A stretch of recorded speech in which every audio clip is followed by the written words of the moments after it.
Sure, and I mean it's not been a unlike let's say drug discovery or creation of a new medicine, which is a different cycle, and that's far more both resource intensive and time intensive, and proof, etc. That needs to be done, and data that needs to be collected.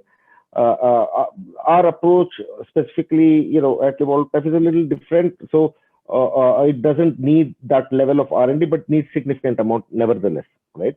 And we have seen startups that launch and in 6 months have their pre-series A and very quickly series A, etc., etc. That's something I don't see happen.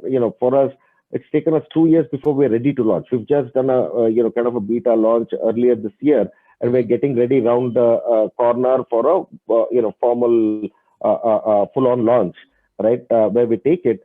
And all this while is just to validate and get data to convince yourself that, the hypothesis that you have, the solution that you put in is actually getting the results that you need, right? Because the pilot that proved the science to us was done more than a year back, right? From then on till now is more about ensuring that, every component of the solution, be it the operations, be it the science and how we execute it and the data that we collect, etc., you need to be super sure that it's something that works well, right? And we've also going back to your previous question in terms of, I think there was a whole devices and data part of it. So we've also come up with a in some way think of it as a health predictor, right? Where we are able to look at certain parameters that are typically not measured, right, by your doctor or your lab, etc., which is more indicative of a future problem, right? If there are metabolism in problems that are happening today, right, and that you're headed towards a particular destination, so we built we've got one AI solution we built for the nutrition, for what we call precision nutrition, because we need to ensure that all the right amount in the right proportions of nutrients are given to you every day, every week, etc. That if you cook, I cook, your cook cooks, mom cooks, wife cooks, husband cooks, you can't guarantee. But I think we can. We know that every micronutrient, macronutrient, that is needed, we can go. And so we built a, obviously software that helps us enforce this.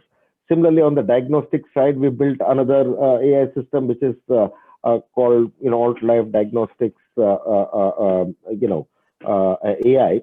There, are we able to tell you that you're on a path that will take you towards diabetes in the next 3 to 5 years, right? And help you take a preventive step now. So we built that out, we built our own model, and we're able to give each of these. But that over time will become super powerful with two things. One is obviously the more clients that we work with and the more data we have is where, we'll see patterns that are hitherto not seen, because many of research in this is also a few hundreds and a few thousands. But as we scale this up, we'll have enough data, which I'm sure will show us things that we don't know, right? Correlations that we don't know, causations that we don't know, which will help not just us, but, furthering the science around the whole thing itself. That's one, right?